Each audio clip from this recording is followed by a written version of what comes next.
primeiros treinamentos que conduzi em Wall Street, um analista impaciente se levantou nos fundos da sala e gritou: "Shawn, sei que você é de Harvard e tudo, mas isso tudo não é uma enorme perda de tempo?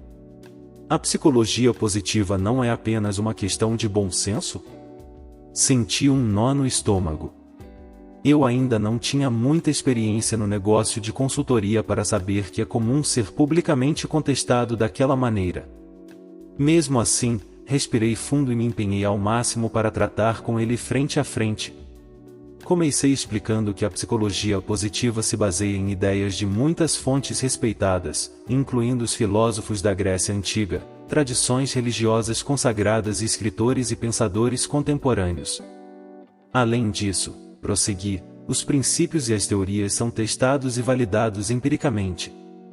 Dessa forma, apesar de algumas das ideias defendidas pela psicologia positiva poderem muito bem ser apenas uma questão de bom senso, é a ciência por trás dela que faz essas ideias serem inigualáveis e valiosas.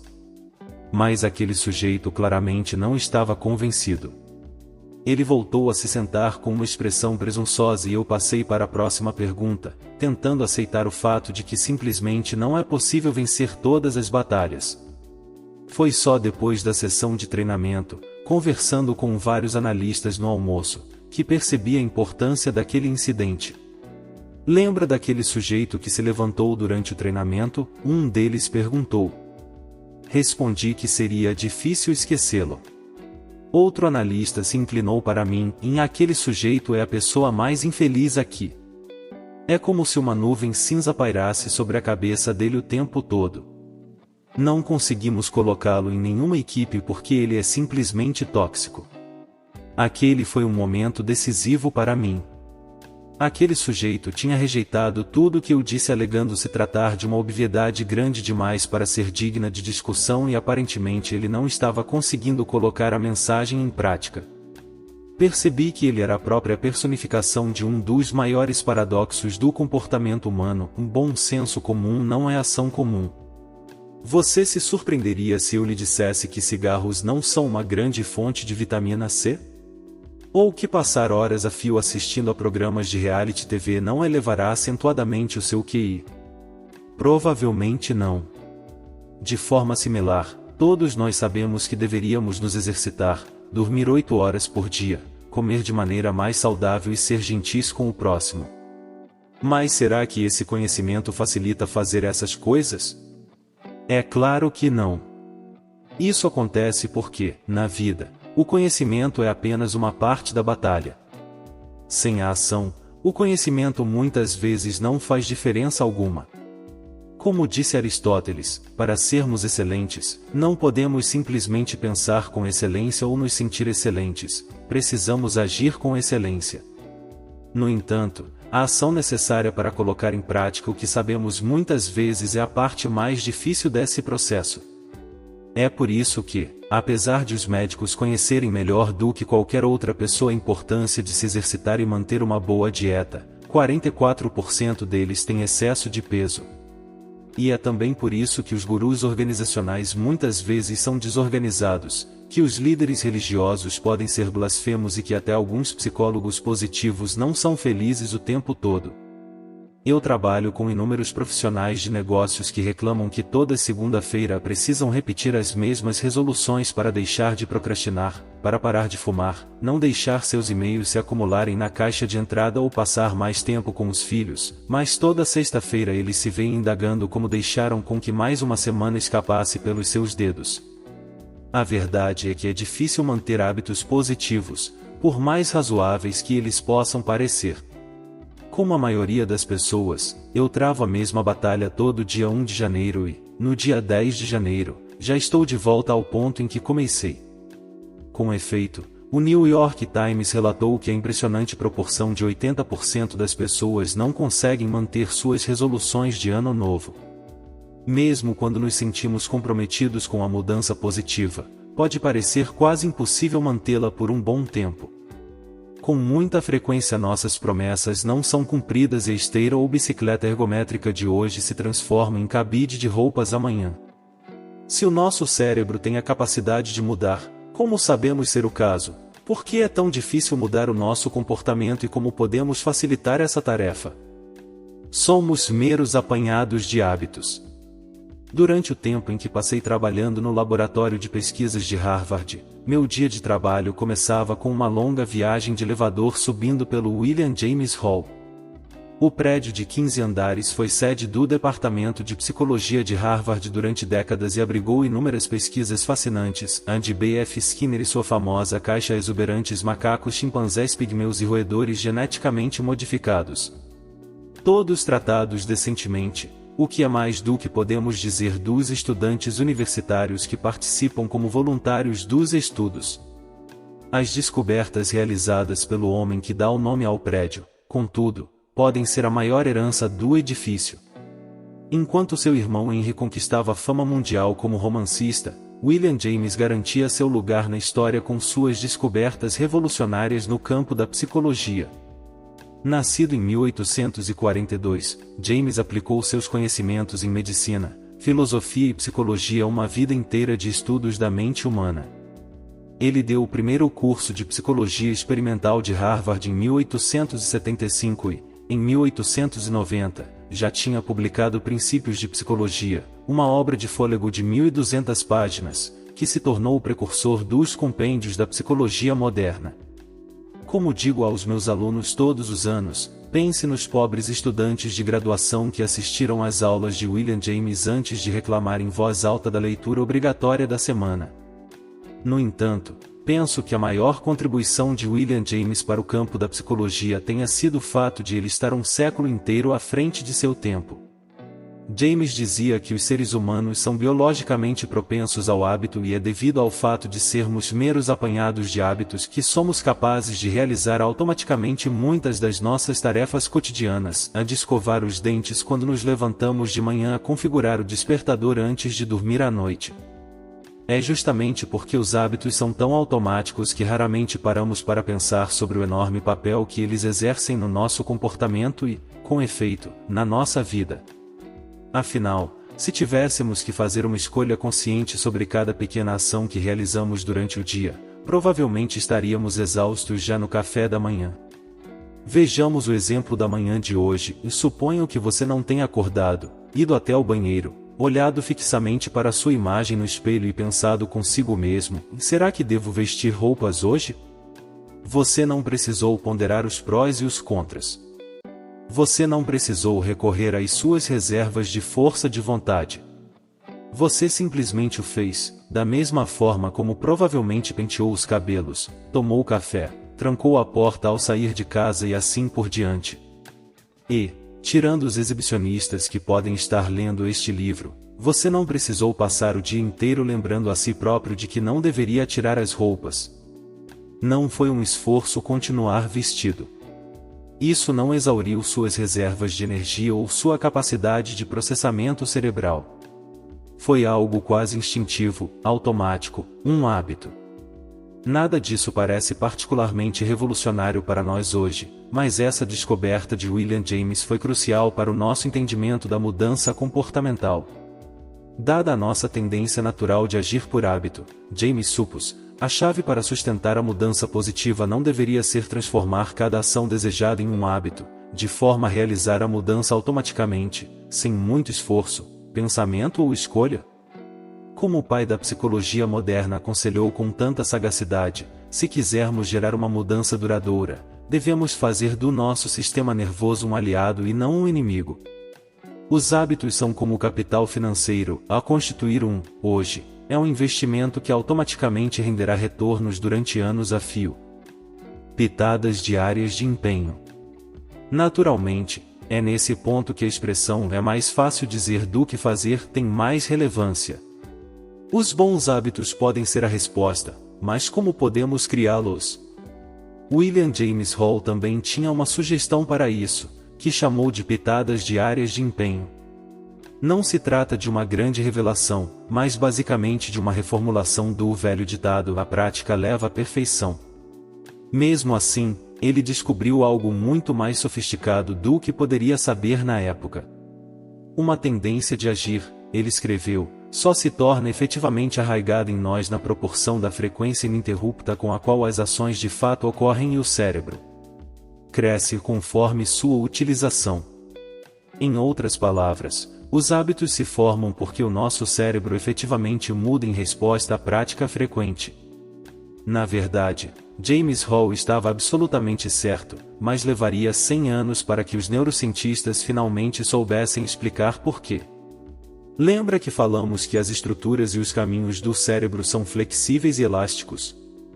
Bem, acontece que, à medida que avançamos no tempo aprendendo novos fatos, realizando novas tarefas e tendo novas conversas, o nosso cérebro está constantemente mudando e se reconfigurando para refletir essas experiências.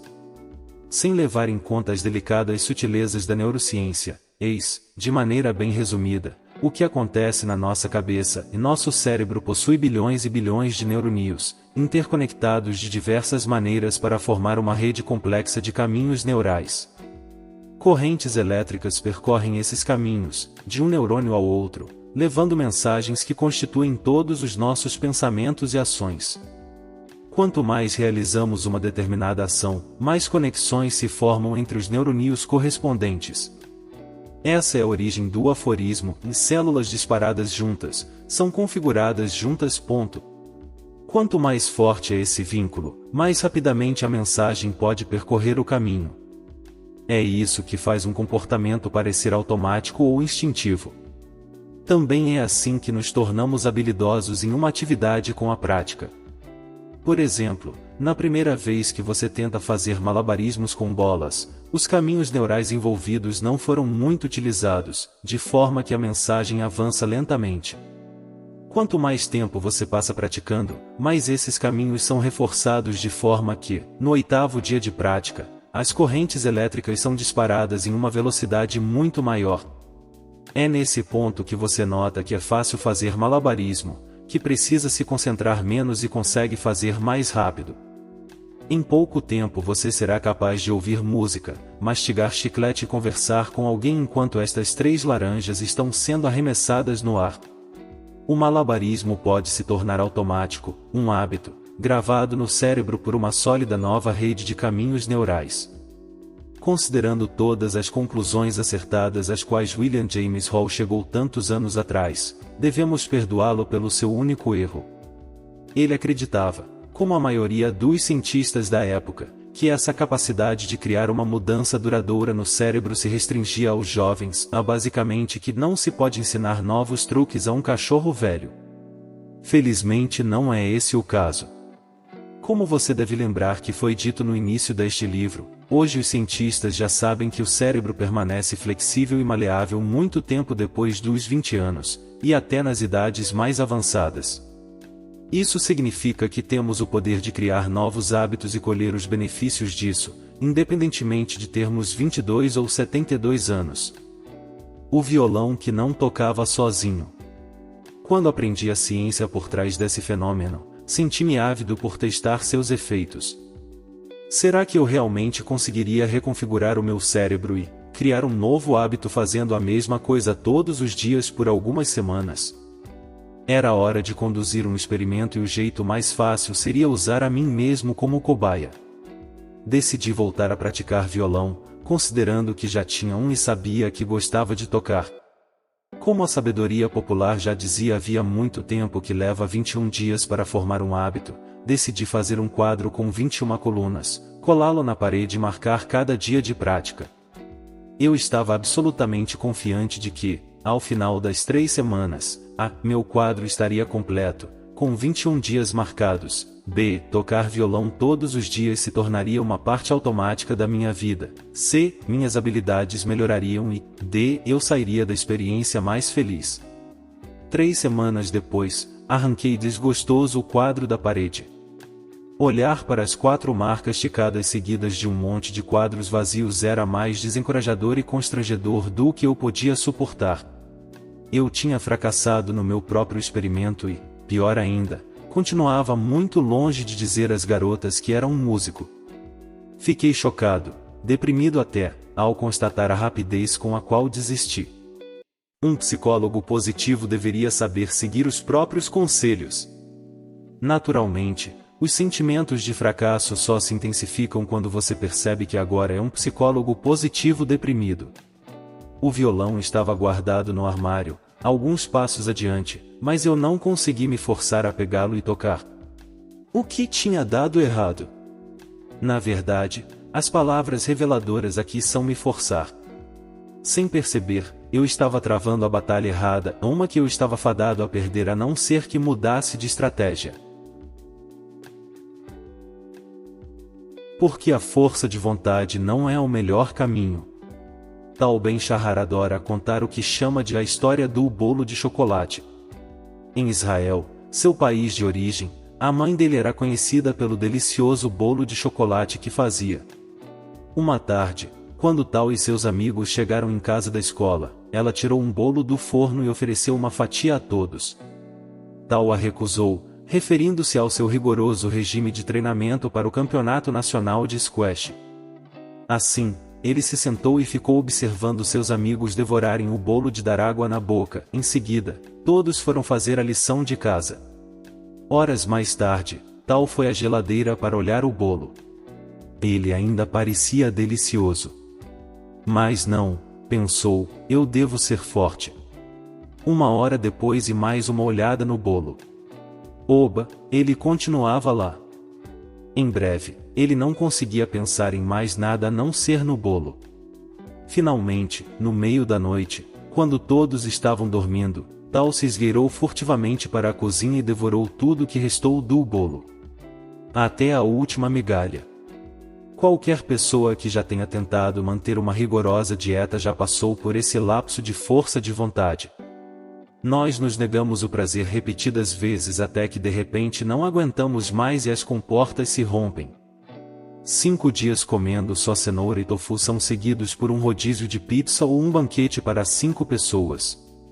Como qualquer nutricionista lhe dirá, depender da força de vontade para evitar completamente a comida insalubre é quase uma garantia de recaída. É por isso que as pessoas que adotam dietas radicais têm mais chances de recuperar o peso do que pessoas que comem de maneira saudável, mas sem restrições. E é por isso que apenas 20% das pessoas que fazem dieta conseguem manter a perda de peso por muito tempo. Quanto mais tentamos nos manter fortes, mais inevitável é a queda, em geral direto num enorme pote de sorvete. A questão é que, independentemente de se tratar de uma dieta rigorosa, de uma decisão de ano novo ou de uma tentativa de praticar violão diariamente, o motivo pelo qual tantos de nós temos dificuldade de manter a mudança é que contamos com a nossa força de vontade para fazer isso. Achamos que podemos ir de 0 a 60 em um instante, alterando ou destruindo hábitos profundamente arraigados só pela força de vontade. Tal achava que dizer a si mesmo que estava de dieta bastaria para mantê-lo longe do bolo de chocolate de sua mãe. Eu achava que dizer a mim mesmo para seguir um rigoroso planejamento me daria a disciplina suficiente para me levar a praticar violão todos os dias. Bem, deu certo, e por 4 dias. Depois voltei à minha programação normal. Exercite a força de vontade. A razão pela qual a força de vontade é tão ineficaz em manter a mudança é que, quanto mais a usamos, mais ela se desgasta. Você pode saber disso intuitivamente, mas o pesquisador Roy Baumeister precisou de centenas de bolachas de chocolate e muitos estudantes famintos para comprovar o fato. Em um dos vários estudos sobre a força de vontade, Baumeister e seus colegas convidaram estudantes universitários para o laboratório, instruindo-os a não comer nada por pelo menos 3 horas antes do experimento. Depois ele os dividiu em 3 grupos. O grupo 1 recebeu um prato de bolachas de chocolate e foi instruído a não comê-las e um prato saudável de rabanetes que poderia comer, se quisesse. O grupo 2 ganhou os mesmos 2 pratos, bolachas e rabanetes, e foi informado de que poderia comer o que quisesse. O grupo 3 não recebeu nenhum alimento. Depois de serem forçados a suportar essas situações por um período significativo, os 3 grupos receberam uma série de quebra-cabeças geométricos simples para solucionar. Observe as aspas na palavra simples. Na verdade, tratava-se de outra das ferramentas preferidas da psicologia, o quebra-cabeças impossível. Como descobri a duras penas no experimento ajudando os idosos, os pesquisadores de psicologia adoram usar jogos impossíveis para verificar por quanto tempo os participantes persistirão na tarefa. No caso, os participantes dos grupos 2 e 3 persistiram muito mais que os do grupo 1, que não demoraram a desistir, derrotados. Por quê? Porque os estudantes que precisaram usar até a última gota de força de vontade para evitar comer as sedutoras bolachas de chocolate já não tinham mais nenhuma determinação nem energia mental sobrando para tentar solucionar o complexo quebra-cabeças, apesar de as tarefas de evitar comer bolachas e persistir em um quebra-cabeças aparentemente não terem nenhuma relação entre si. Estudos confirmaram essa constatação com uma enorme variedade de tarefas elaboradas para explorar a força de vontade. Em uma delas, os participantes foram solicitados a assistir a um filme cômico sem rir e depois solucionar anagramas complexos. Em outro experimento, os participantes foram instruídos a escrever sobre um dia na vida de uma pessoa obesa sem usar nenhum estereótipo e foram instruídos a reprimir um pensamento específico: não pensem em um urso polar. E, com efeito, não importa quais foram as tarefas, os participantes sempre apresentaram um desempenho significativamente pior quando tiveram suas reservas de força de vontade esgotadas. Se eles tivessem passado 10 minutos evitando rir, não conseguiam persistir tentando solucionar um anagrama. Se tivessem reprimido os estereótipos, não conseguiam evitar pensar no urso polar. E assim por diante. O objetivo desses experimentos foi demonstrar que, por mais que as tarefas não fossem relacionadas, todas elas pareciam estar usando a mesma fonte de combustível. Como escreveram os pesquisadores, muitas formas amplamente diferentes de autocontrole usam um recurso em comum, o autocontrole, cuja força é bastante limitada e, dessa forma, facilmente exaurida. Dito de outra forma, quanto mais utilizamos a nossa força de vontade, mais ela enfraquece. Infelizmente, enfrentamos um fluxo estável de tarefas que exaurem nossa força de vontade todos os dias. Seja evitar comer sobremesa no almoço, manter-se concentrado em uma planilha no computador durante horas a fio ou participar de uma reunião de 3 horas, mas, em qualquer um desses casos, nossa força de vontade está sendo continuamente posta à prova. Então, não é surpresa alguma que voltemos com tanta facilidade aos nossos velhos hábitos, ao caminho mais fácil e mais conhecido, à medida que avançamos ao longo do dia. Essa atração invisível exercida pelo caminho da menor resistência pode determinar mais fatores da nossa vida do que percebemos, criando uma barreira intransponível à mudança e ao crescimento positivo. O caminho da menor resistência. Sentada à sua mesa no trabalho na terça-feira, Cathy devaneia sobre o próximo sábado e todas as suas possibilidades. Ela quer pedalar na trilha perto de casa, jogar vôlei no parque local e visitar aquela exposição do Matisse no museu. Ela até pode mergulhar naquela pilha de livros que vinha pretendendo ler há tanto tempo. Como todos nós, Cathy tem inúmeros hobbies e atividades que mobilizam seus interesses e forças, energizam seus dias e a fazem feliz. Mesmo assim, quando finalmente chega o sábado, onde ela acaba passando o dia? Não na trilha nem no parque, certamente não na exposição da qual todo mundo está falando, e o museu fica a apenas 20 minutos de sua casa. O controle remoto dela, por outro lado, está à mão e a TV está transmitindo uma maratona do Top Chef. 4 horas mais tarde, Cathy está cada vez mais afundada no sofá, incapaz de se livrar da letargia e da decepção. Ela tinha planos melhores para o dia e se pergunta o que aconteceu com eles. O que aconteceu a Cathy foi algo que acontece a todos nós em algum momento da nossa vida. A inatividade é simplesmente a opção mais fácil. Infelizmente, não usufruímos dela tanto quanto pensamos.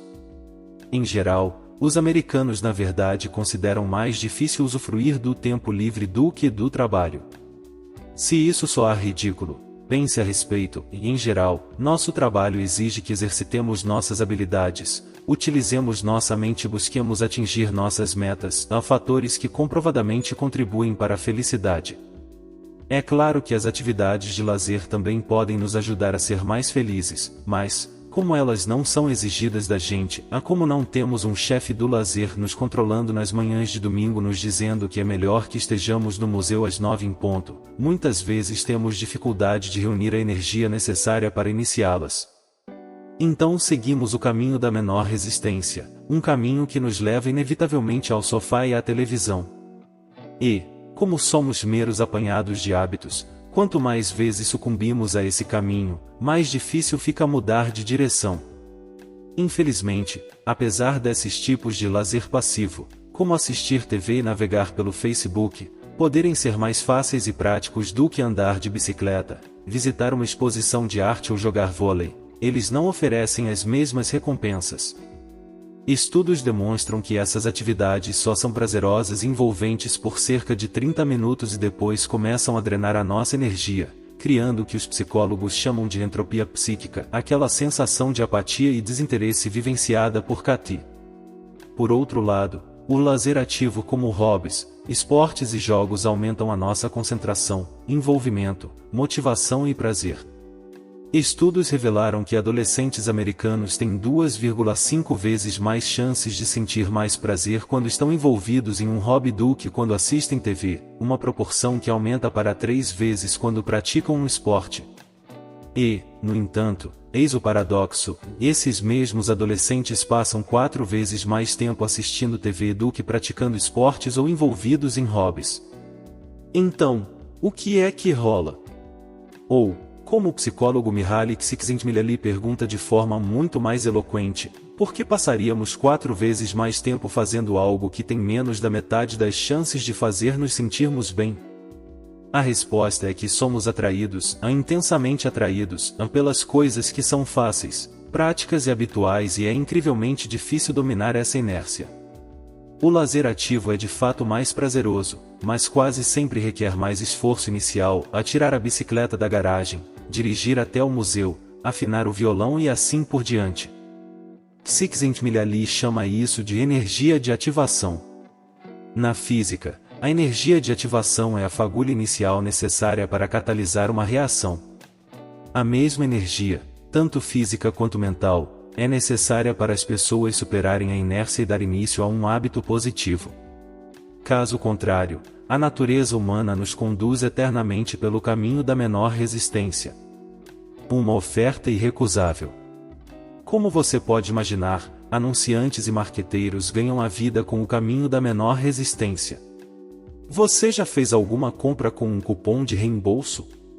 E será que chegou a enviar o cupom pelo correio? Eu sabia que não. É por isso que as empresas oferecem essas promoções. E é por isso que revistas nos enviam uma assinatura grátis por 5 semanas e automaticamente começam a cobrar o valor da assinatura no seu cartão de crédito na 6ª semana. É verdade, podemos recusar a oferta, desde que enviemos pelo correio aquele cartão dizendo, e não, obrigado, gostaria de cancelar a minha assinatura. Infelizmente, isso requer energia de ativação demais e a revista sai ganhando com o artifício de marketing. No mundo do marketing, isso é chamado de opt-out, ou opção de não participação, uma invenção absolutamente genial, que se aproveita ao máximo desse aspecto da psicologia humana. O marketing de opt-out é quando as pessoas são incluídas em listas de distribuição de e-mails sem seu consentimento, de forma que, se elas quiserem impedir o bombardeio de e-mails promocionais, devem se descadastrar ativamente. Para isso, elas precisam encontrar o minúsculo link no fim do e-mail e navegar em 1 ou 2 sites antes de finalmente chegar ao destino desejado. A empresa está apostando, muitas vezes com sucesso, que esse processo envolve muito mais energia e empenho que a maioria das pessoas está disposta a gastar. Martin Lindstrom, um especialista em marketing que utiliza a neurociência para explorar os nossos hábitos de consumo do ponto de vista psicológico, observa que as companhias telefônicas são grandes beneficiárias dessa estratégia. Quase sempre existe disponível um plano mensal melhor do que o contrato padrão, mas normalmente nos atemos ao plano default porque é simplesmente trabalhoso demais fazer as pesquisas necessárias e ainda mais trabalhoso trocar de plano. Um estudo especialmente fascinante conduzido por Lindstrom com o famoso toque de chamada da Nokia, talvez o som de 4 notas mais onipresente do mundo, revelou o poderoso poder de atração que o caminho da menor resistência exerce sobre nós. Utilizando a tecnologia de ressonância magnética para analisar o cérebro das pessoas durante a exposição ao som, ele descobriu uma reação emocional negativa praticamente universal. No entanto, incrivelmente, 80 milhões de usuários da Nokia o mantêm como seu tom de chamada. Porque eles mantêm o toque que fere seus ouvidos e os envia em uma espiral emocional descendente sempre que recebem uma ligação. Porque é a opção default ou padrão do aparelho celular. E, independentemente de estarmos ou não conscientes disso, as opções default estão por toda parte, determinando as nossas escolhas e o nosso comportamento em todas as áreas da vida. No supermercado, compramos mais alimentos das prateleiras diretamente na altura dos nossos olhos e menos daquelas que requerem que olhemos para cima ou nos ajoelhemos. Todo varejista sabe disso e você pode ter certeza de que eles exploram essa tendência posicionando as marcas mais caras no nível dos olhos. Hoje em dia, anunciantes online conduzem pesquisas de mercado com sofisticados dispositivos de rastreamento do movimento ocular, projetados para identificar a posição perfeita para um banner em um website, aquela posição que veremos sem gastar nenhuma energia adicional. Em lojas de roupas também tudo é feito para capitalizar a nossa tendência a escolher o caminho padrão, ou predeterminado. Como observa Lindstrom, temos mais chances de comprar uma peça de roupa se pudermos fazer um teste sensorial, tocando o tecido, de forma que os itens mais caros são posicionados na altura perfeita para nos proporcionar essa experiência. Tente o seguinte experimento na próxima vez que você entrar em uma loja de roupas. Repare que todas as mesas de roupas ficam exatamente na altura das suas mãos, implorando para serem tocadas. No ambiente de trabalho, o caminho da menor resistência é especialmente contraproducente, atraindo-nos a toda uma série de maus hábitos que promovem a procrastinação e reduzem a produtividade. Encontro esse problema com frequência na minha própria vida profissional, mas precisei viajar até Hong Kong para realmente perceber a gravidade da situação.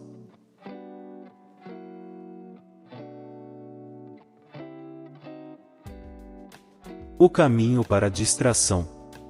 Era o segundo dia da sessão de treinamento que estava conduzindo em uma grande empresa de tecnologia em Hong Kong, uma cidade tão vibrante que faz a Times Square, em Nova York, parecer uma pacata cidadezinha do interior.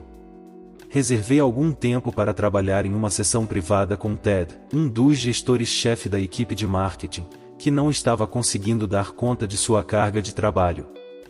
Por mais que trabalhasse, ele sempre ficava para trás e era forçado a estender cada vez mais suas horas de trabalho para dar conta de tudo. Não faço mais nada além de trabalhar, Ted confessou, e ainda não é o suficiente. Eu lhe disse que ele não é o único na mesma situação. Ouço essa mesma história, quase nas mesmas palavras, em todos os países que visito. Não importa qual seja a descrição do nosso cargo, parece que nunca temos tempo suficiente para fazer tudo. 8 horas no trabalho se transformam em 12, 14 horas e mesmo assim ficamos para trás. Como pode ser? Por que é tão difícil ser produtivo? Depois de ouvir Ted descrever, do começo ao fim, como passava um dia típico, 2 respostas importantes subitamente vieram à tona. 1. Ted estava trabalhando o tempo todo e 2. Ted quase nunca trabalhava. Quando Ted chega ao escritório às 7 da manhã, a primeira coisa que faz é abrir o navegador da internet. Sua página inicial é a CNN, de forma que ele começa lendo as primeiras notícias do dia. Sua intenção é passar os olhos pelas principais manchetes e seguir em frente, mas ele invariavelmente acaba clicando nos links que chamam a sua atenção.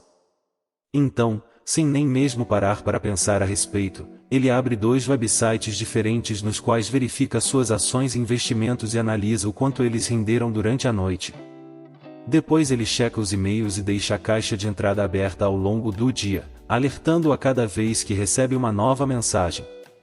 Depois que processa seus e-mails, ele clica em alguns outros links e anexos, envia algumas respostas e está pronto para trabalhar. Mais ou menos.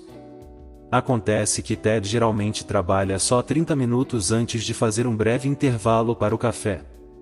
Depois ele volta a se sentar ao seu computador, E não consegue deixar de notar que sua página inicial exibe uma porção de novas manchetes para ler.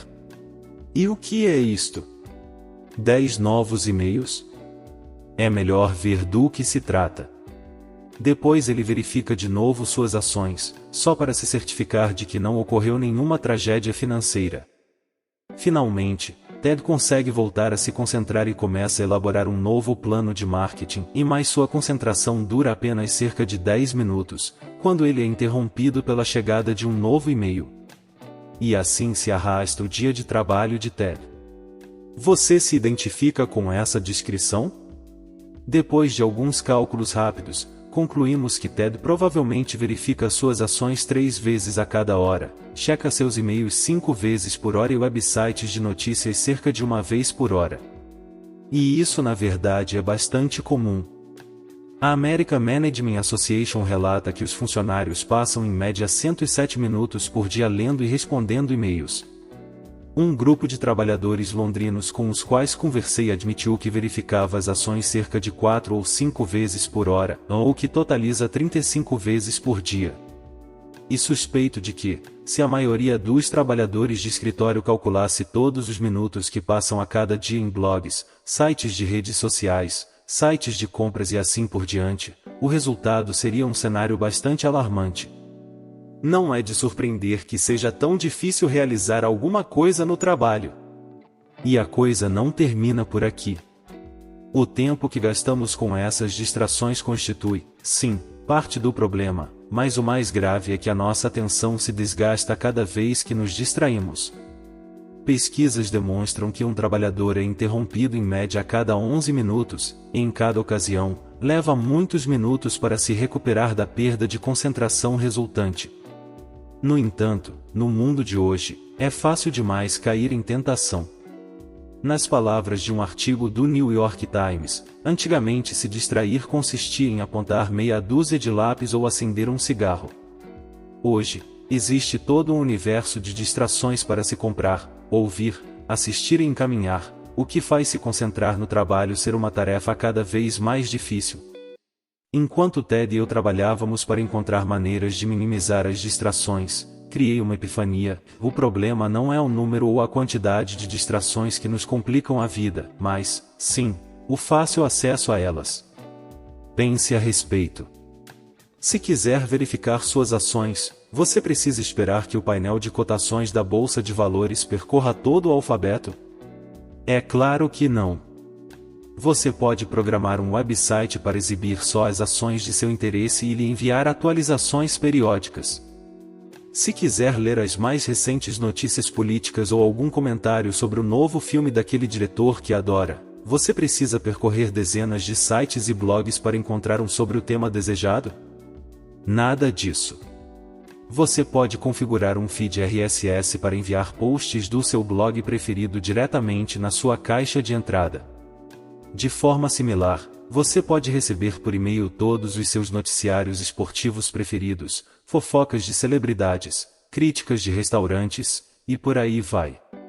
A tecnologia pode nos ajudar a poupar tempo, mas também faz ser muito mais fácil desperdiçá-lo.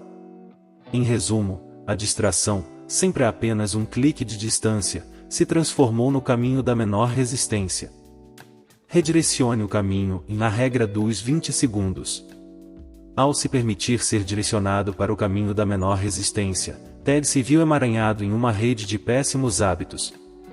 No caso dele, todos os hábitos envolviam a procrastinação, o que me levou a pensar: será que os mecanismos psicológicos que estavam sabotando a produtividade de Ted também explicam por que eu não tive sucesso em seguir minha programação para praticar violão? Será que foi o caminho da menor resistência que me desviou naquela ocasião? Pensei naquele experimento inicial, e eu tinha mantido meu violão dentro do armário, escondido e fora do meu alcance.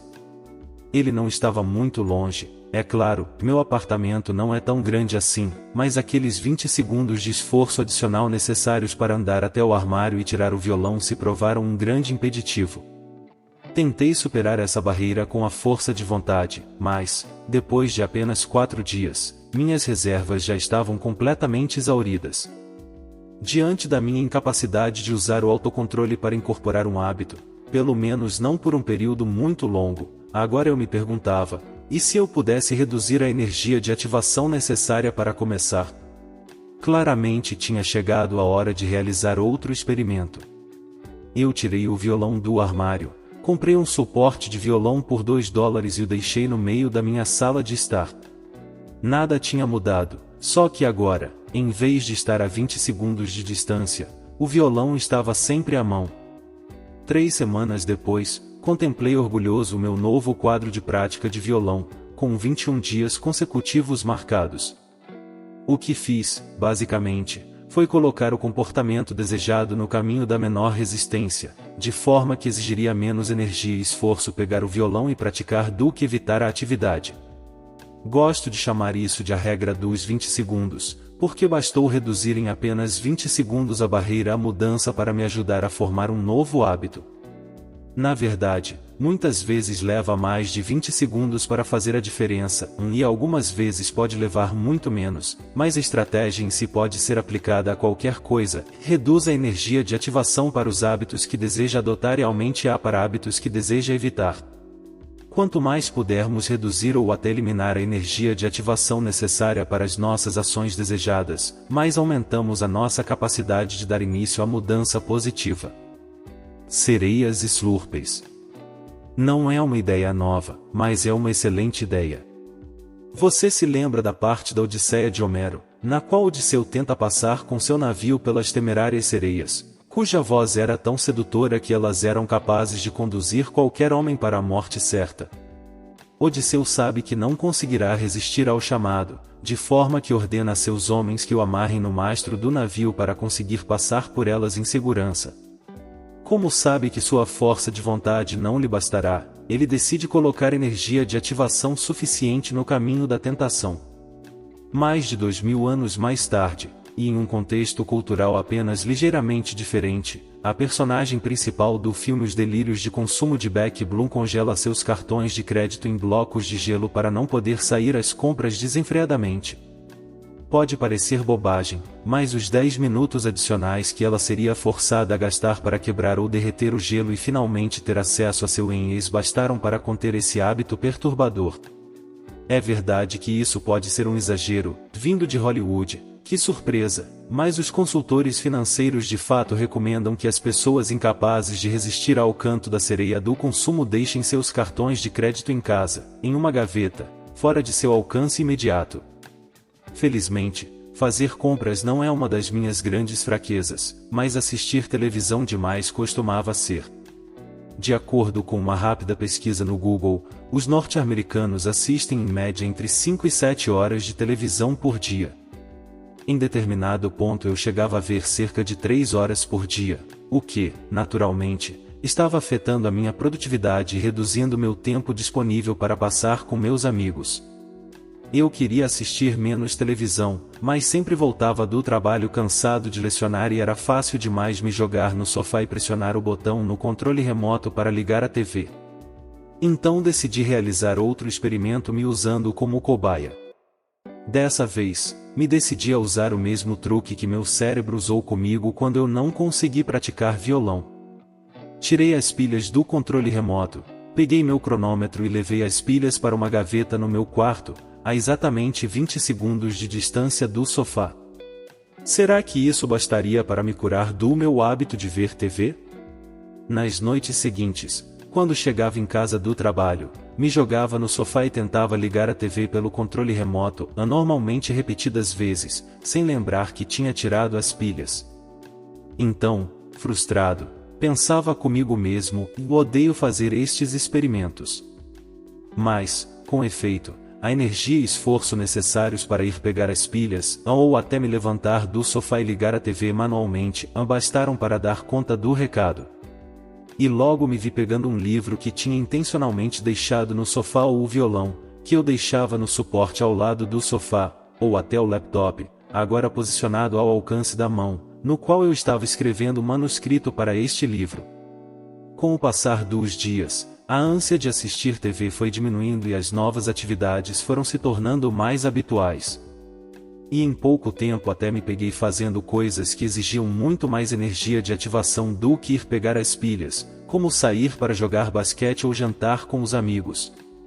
E me senti muito mais energizado, produtivo e feliz com isso. Ao acrescentar 20 segundos ao meu dia, recuperei 3 horas do meu tempo.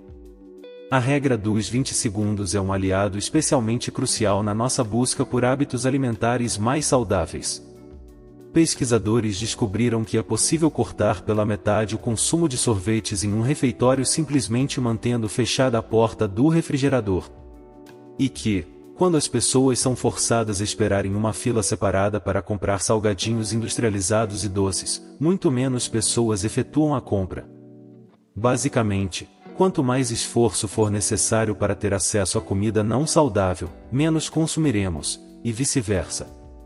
É por isso que os nutricionistas recomendam que deixemos preparados lanches saudáveis, para que possamos simplesmente tirá-los da geladeira, e é por isso que eles sugerem, se realmente precisamos comer junk food, tirar uma pequena porção e guardar o saco em algum lugar de difícil acesso. Em seu livro Por que Comemos Tanto?, Brian Vancin fala de um amigo que não conseguia deixar de parar em uma loja de conveniência para comprar um refrigerante, ao voltar do trabalho, todos os dias. Finalmente, incapaz de impedir que seu carro o levasse à loja de conveniência, ele decidiu pegar um caminho diferente para voltar para casa, e zigue-zagueando para evitar a tentação.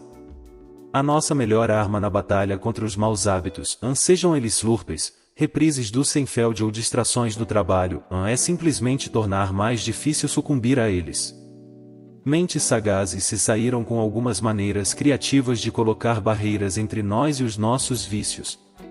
Por exemplo, em um número crescente de estados norte-americanos, os jogadores compulsivos solicitam que o governo os inclua em uma lista que torne legal para eles entrarem em cassinos ou receber qualquer dinheiro que ganharem na jogatina. Algumas operadoras de telefonia celular oferecem um serviço para impedir as pessoas de fazerem aquelas constrangedoras ligações quando bebem demais, bloqueando ligações para todos os números, exceto os de emergência, depois de determinado horário nos fins de semana. O Gmail, o serviço de e-mail do Google, oferece uma opção divertida, porém eficaz que requer que a pessoa solucione uma série de problemas matemáticos antes de poder enviar um e-mail tarde da noite, protegendo, dessa forma, os trabalhadores que secaram uma garrafa de vinho antes de enviar um e-mail ao chefe com uma lista de reclamações repleta de erros de ortografia. Os governos também encontraram uma maneira de aplicar a regra dos 20 segundos a serviço do público em geral. Por exemplo, pesquisas de opinião mostram que o número de pessoas dispostas a doar órgãos é relativamente alto, mas a maioria se desanima diante do longo processo envolvendo o preenchimento de todos os formulários corretos. Em vista disso, alguns países adotaram um programa do tipo opt-out, que considera automaticamente todos os cidadãos como doadores. Qualquer pessoa pode se descadastrar, é claro, mas, quando se manter cadastrado passa a ser a opção default, a maioria das pessoas prefere não fazer nada. Essa estratégia se provou extremamente eficaz. Quando a Espanha passou para o sistema opt-out, o número de órgãos doados imediatamente dobrou. Antes de descobrir a regra dos 20 segundos, não acho que teria sido capaz de ajudar muito Ted em Hong Kong. Além de diagnosticar seu problema paradoxal, ele passava quase o tempo todo trabalhando e, no entanto, quase nunca trabalhava. Mas, quando percebi por que era tão difícil para ele se manter concentrado, decidi que tinha chegado a hora de verificar como essa estratégia poderia remover as distrações do caminho da menor resistência. Poupe tempo acrescentando tempo. O primeiro passo é aparentemente um contrassenso e livrar-se de muitos dos atalhos que foram originalmente criados para poupar tempo no escritório. Por exemplo, incentivei Ted a manter o programa de e-mails fechado enquanto ele trabalhava, para que ele deixasse de ser alertado sempre que recebesse uma nova mensagem.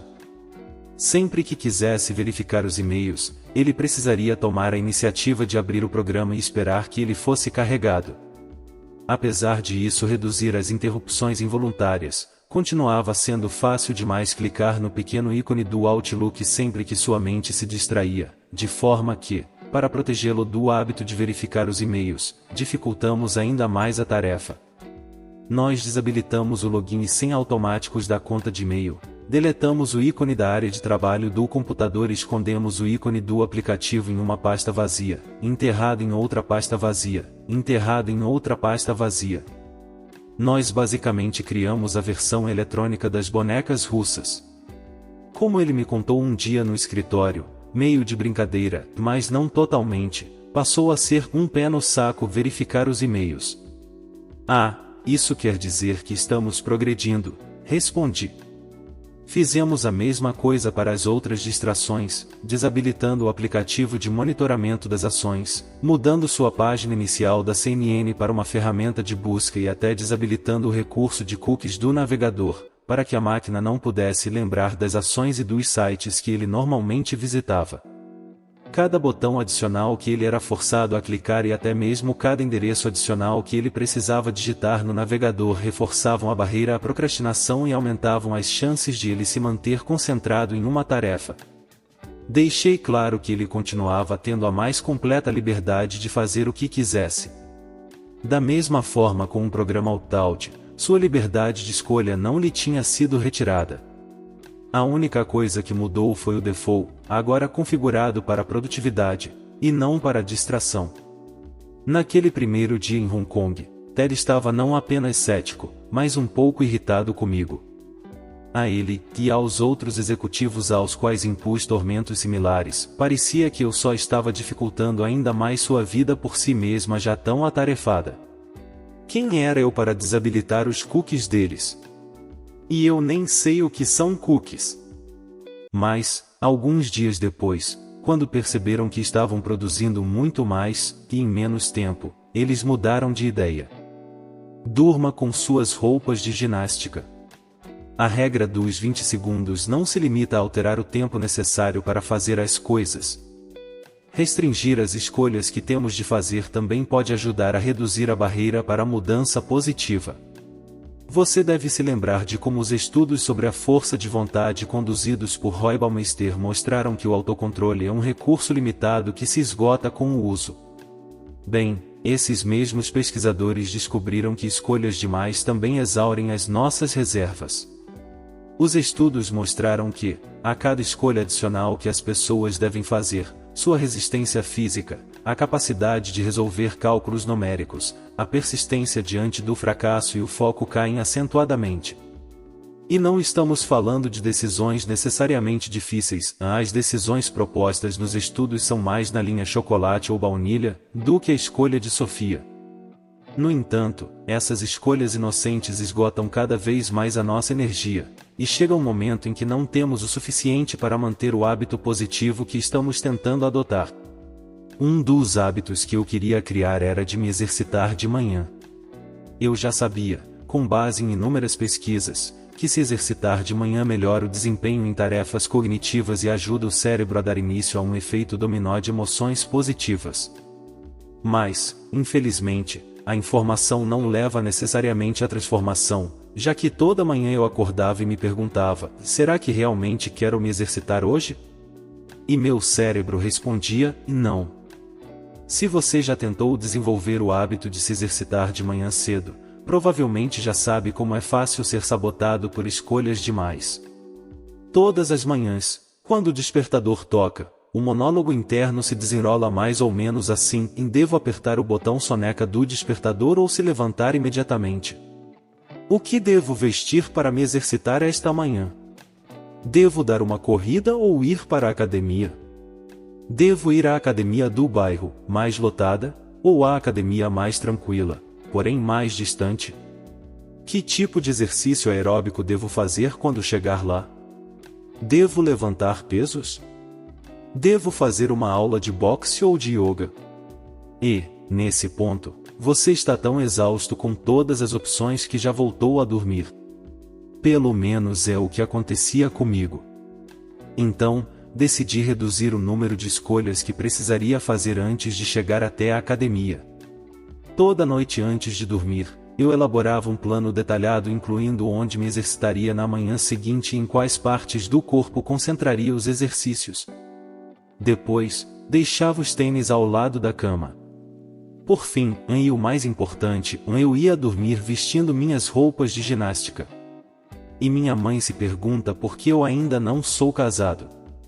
Mas as roupas estavam limpas e com isso consegui reduzir a energia de ativação o suficiente para, quando acordasse na manhã seguinte, tudo o que precisaria fazer era sair da cama, colocar meus pés, que já estavam de meias, nos meus tênis e sair porta afora. As decisões que pareciam tão intimidantes na minha mente atordoada pela manhã já tinham sido tomadas antecipadamente. E deu certo. Com a estratégia de eliminar as escolhas e reduzir a energia de ativação, o modo default passou a ser me levantar e ir à academia. Em consequência, uma vez que o hábito positivo do exercício matinal foi incorporado à minha rotina, não precisei mais dormir com as roupas de ginástica.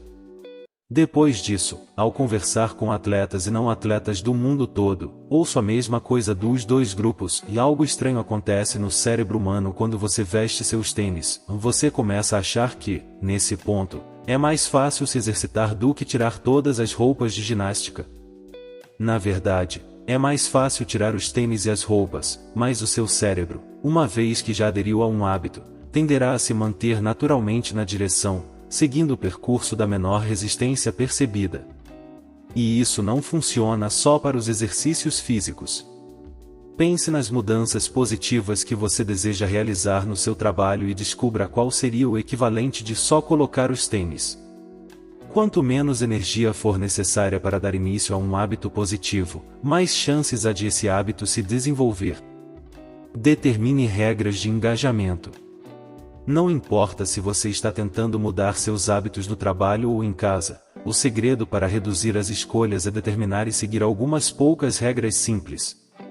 Os psicólogos chamam esse tipo de regra de decisões de segunda ordem, porque elas são basicamente decisões referentes a quando tomar decisões, como na ocasião em que decidi antecipadamente quando, onde e como iria me exercitar de manhã.